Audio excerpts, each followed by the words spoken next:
Hey, what's up?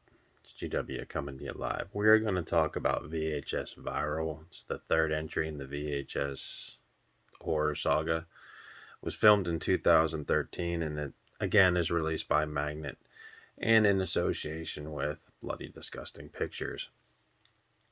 Wasn't really too thrilled about this film as a whole, but there is one story that I really dig out of this. But this is that one in the series that's sort of not a low point, but I would say a medium point. It's not like the others where it's high speed action, terror, and frenetic. This one attempts to do certain things the other films have not done. One of them is set up a narrative in the story. The wraparound story wasn't as strong as I would say is in one or two, but we're going to go over this nonetheless. The first, the wraparound story is called Vicious Circles, and it's basically about a girl named Iris and a kid named Kevin live in a high-rise apartment. They film each other off and on. And one night there's a police chase concerning a serial killer in an ice cream truck. Kev decides to run out and try to get pretty good footage of this to upload to go viral. The one thing that is cool about this story is that, yes, it's different than the other ones. It's still original. Whereas the second wraparound story you had, looking for the lost kid, missing kid. And in the first movie, the wraparound story was dudes breaking a house and try to steal videotape. This one, again, works, but not on the level the other two do. That jumps us into the first story of the VHS viral movie, or the second story if you count the wraparound story as number one. The second story is called Dante the Great, and it actually could have been its own half hour. It could have been its own entry in a half hour horror anthology.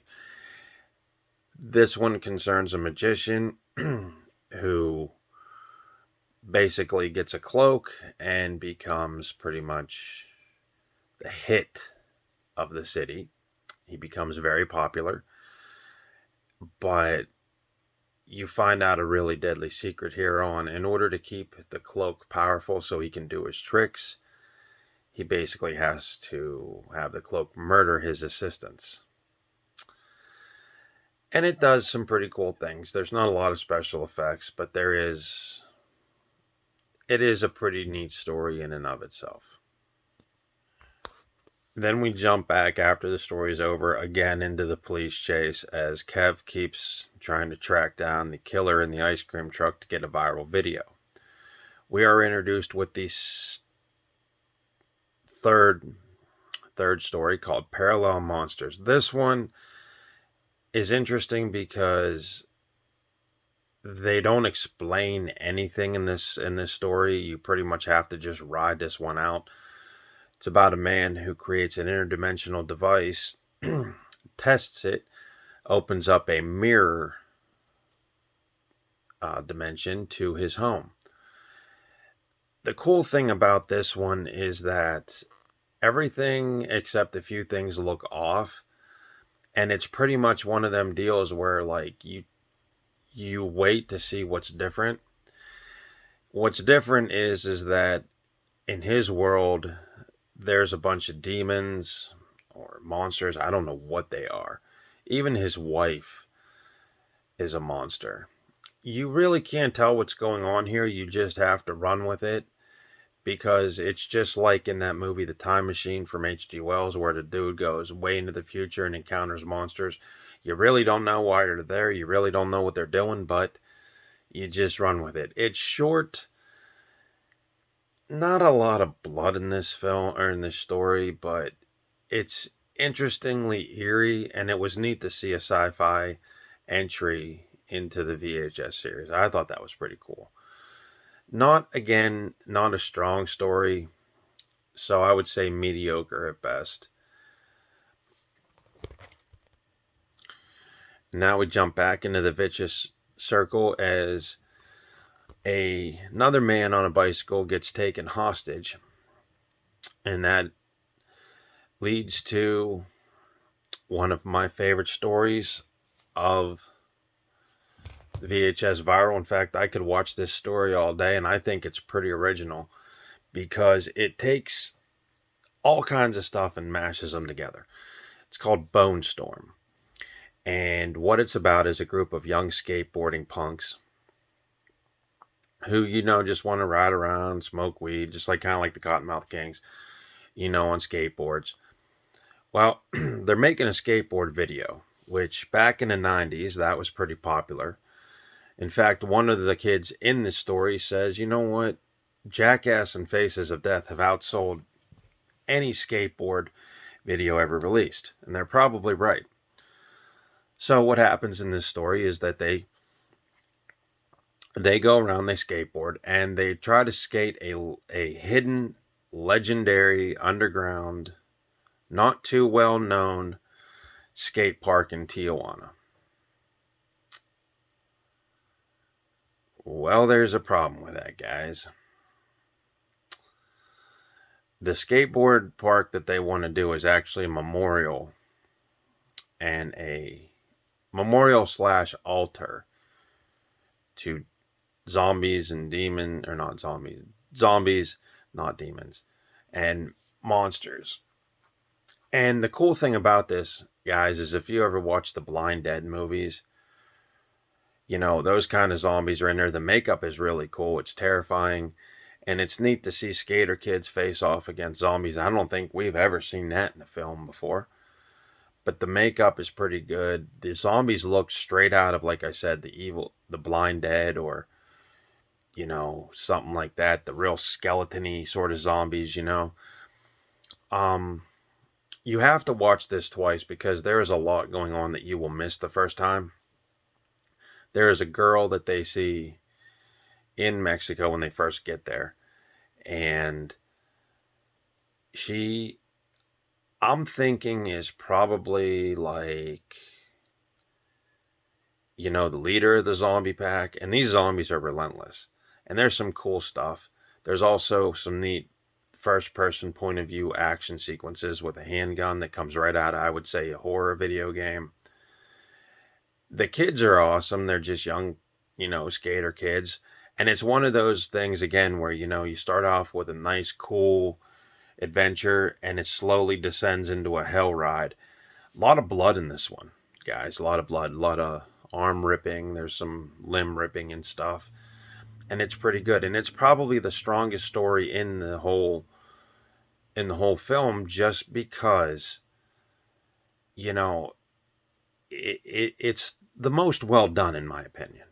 And the zombies, like I said, if you've ever seen, like I said, The Blind Dead, or, the early zombie movie by Lucio Fulci, those are the zombies that you're looking at. They're not fast. They're just everywhere. And I know they're druids or something like that because they wear those overcoats with those hoods on them. But very cool. And like I said, one of my favorite entries. And I really dig it. I really dig it. And the fact that it's stuck strictly in, the climax is strictly stuck in the skateboarding park. Well, condemned skateboarding park. Is pretty neat. Like the film, like the zombies don't go into town or anything like that. It's strictly stuck there. And I think it works. And then we jump back into the wraparound story, Vicious Circles, which in the middle of the film, you find out Kev's girlfriend, Iris, has been taken by this serial killer. Or at least you're led to believe that. The end of the movie, Kev is faced with a dilemma. Either upload all the videos in the truck or die. What does he do? Well, you're just going to have to wait and see. What becomes of Iris? Again, you'll have to wait and see. Now, this this movie was, like I said, not as strong as the other two. There really is no other directors from the previous two. In fact, the directors of this film are as follows: Marcel Sacramento, Greg Bishop, Nacho. Hang on, Vigalondo, Justin Benson, and Aaron Moorhead. I don't think any of those have participated in the other VHS films, so therefore, I guess the first-time directors put entries into this. Interesting thing about this film is that when this film was getting ready to be released, Access TV, that's a cable channel where they show like rock concerts and stuff, put on a special about this called A Look at VHS Viral. Did I watch it? Not really, because I didn't have Access TV at that time. Access TV you got to pay extra for. I don't know why, but they're pretty cool. They show, like I said, concerts and stuff like that. All in all, it's not the worst shot on video film I've ever seen. Like I said, Bone Storm is your strongest point in this film that I think, and it's the most fun story to watch. The other ones, I mean, they're okay. They're not great. The gore was not as high as it was in the first two films. Also, when you watch this third one, you kind of know what you're in for, but it doesn't quite live up to the expectations that the other two did. But nonetheless, it's not a bad movie. It's an interesting movie, and it's one that you watch and you're still trying to figure out, like, what the hell happened in the wraparound story. This film did have a lot of things going for it. I mean, the intense POV action shots were pretty good. The dialogue was pretty okay at best. The magician's story took a different approach to the found horror or the found footage because it actually incorporated sort of traditional camera shots. It actually tried to do something different. And then you have, like I said, the parallel dimension, which it was neat to see sci-fi in there. But again, you really don't know what the hell is going on in that story, except there's demons or aliens running around. But it's short and to the point, so it doesn't drag itself out. And like I said, Bone Storm was your strongest point in this film. I'm really hoping tomorrow when I watch VHS 94 that, Shudder learned from this. Because this is not a bad film. It can stand on its own. But I know that based on the first two entries, that it can be much better. The thing that I wish we could have seen in this film is that, okay, you have an ice cream truck killer driving around. Why don't we learn about him? There's things that aren't explained in this film as maybe they were fleshed out earlier in the other two. But enough about that. You guys can check it out and tell me what you think. I think it's a mediocre entry, but I hope they come back strong, and I'm going to watch VHS 94. I have not seen it, so I don't want anybody writing me and telling me this, that, and the other thing. I'm going to check it out. Now let's talk about something that really kind of sucked that happened this week. We've had two major tragedies in Hollywood. One, James Caan. You guys know him. He was a very famous actor. In fact, one of the most influential actors of our generation. He has played numerous great roles. He was in The Godfather as Sonny in Godfather 2 when they did a flashback. His character got wiped out at in a phone booth, I believe. It was very violent, and it's one of the parts of the movie you'll remember. He was also in a little Rob Reiner Stephen King adaptation called Misery with Kathy Bates, and that film to this day still is regarded as one of the best horror films ever, and one of James Caan's best performances. Now, he was also in a movie called Rollerball, which was about a futuristic sport so violent that it was crazy. and they remade it, you know, I think in the early 90s, and it didn't have the same punch, but the original Rollerball was great. Um, Trying to think what else he was in.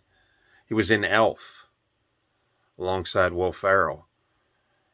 You know, he was an amazing actor, and makes you want to go back and watch the Godfather movies because his presence was just unparalleled. Like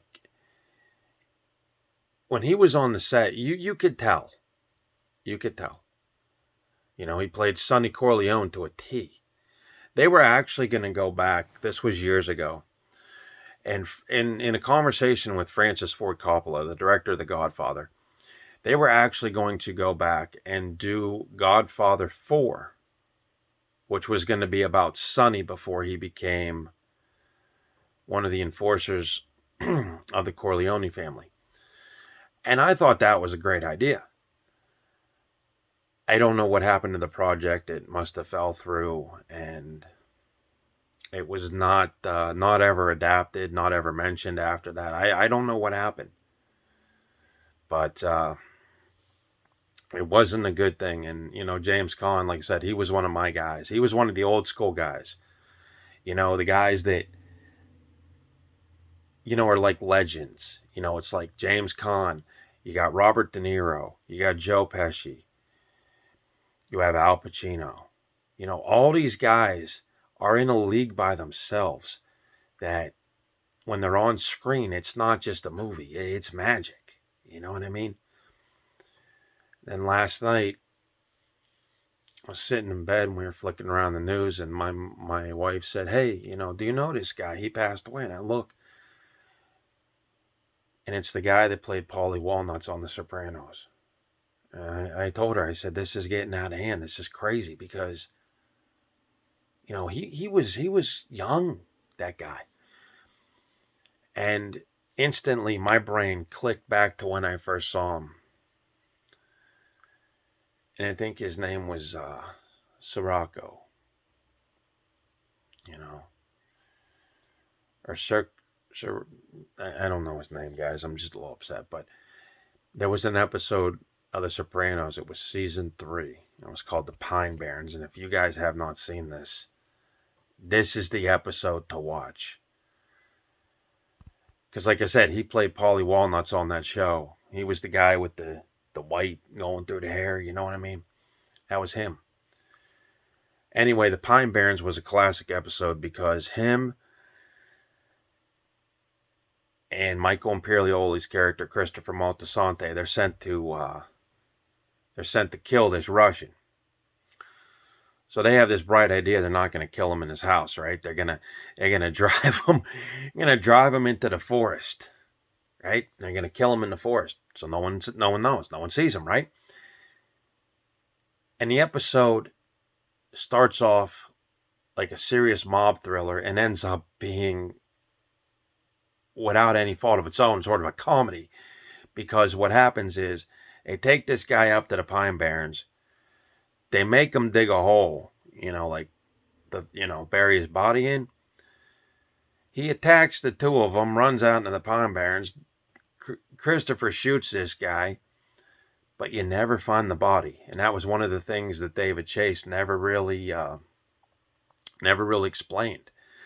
So the rest of the episode, for about 45 minutes, is Christopher Moltisanti and Paulie Walnut stuck in the woods in the middle of winter. And it's a classic episode. I mean, TV almost doesn't get any better than that. But anyway, that guy passed away too. And I said to my wife, I said, you know what, Joe Pesci better watch his back.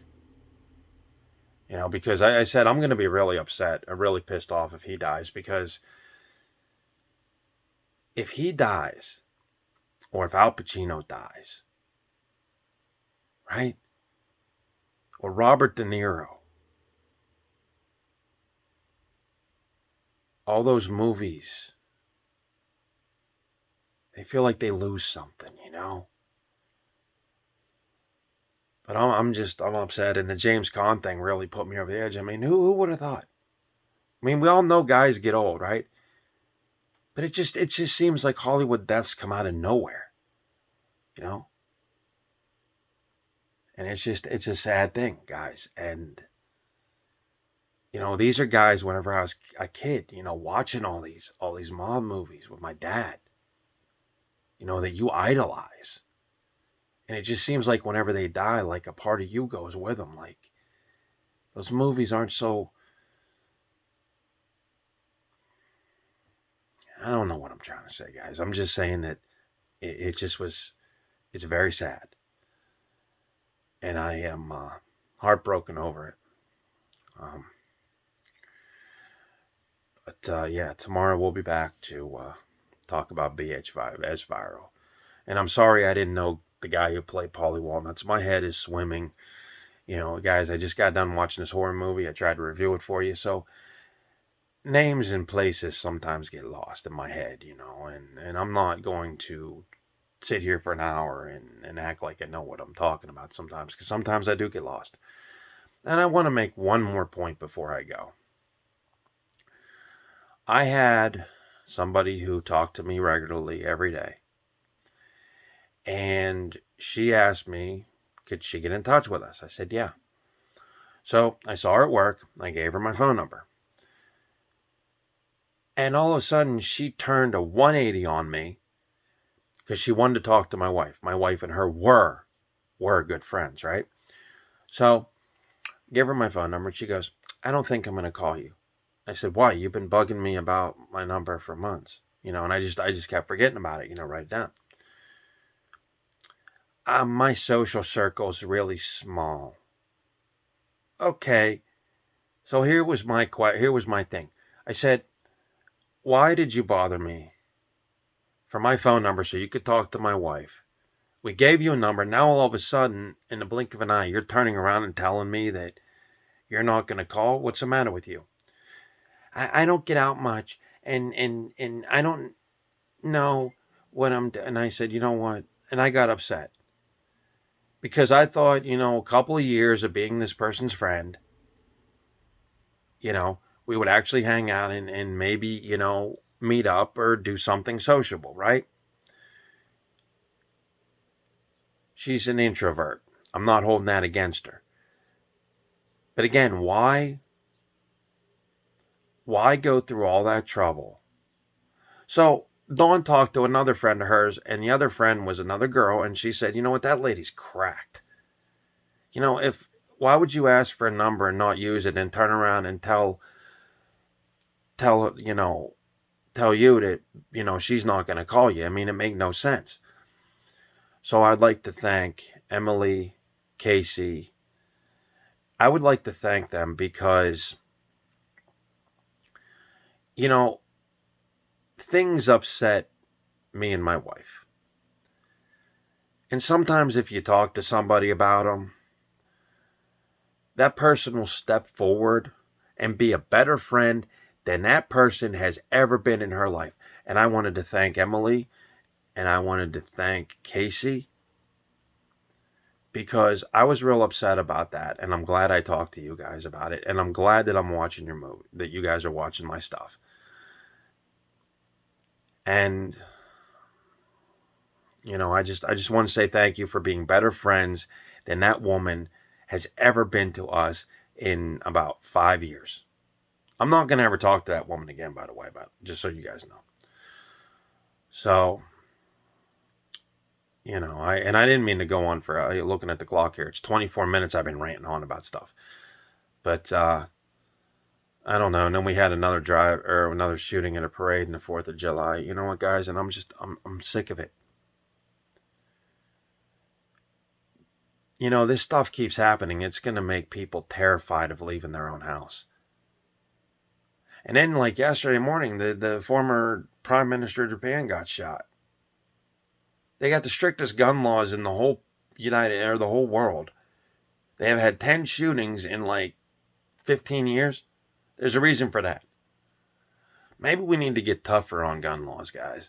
Maybe if somebody kills somebody, maybe we just publicly execute them on TV or something. I don't know. But I'm sick of all the violence, the real world violence. And I wish innocent people would stop getting killed, but my voice ain't going to matter. My opinion's not going to matter. It's just people are going to do what they want to do. And this world is nuts. I think this pandemic has really done a number on this stuff. So, and we'll be back tomorrow. We'll review VHS too. Because if I keep going on this rant, I'm going to be mad. Just like if I keep talking about that girl who, was stupid when I gave her phone number. At any rate, you don't act like that toward people. You just don't. And that's why, like I said, friends like Emily and Casey and, a few other people that I know really close. I'm glad you guys are not like that. I'm glad you guys are not paper thin friends. So, anyway, hope you liked the review. I'll be back tomorrow.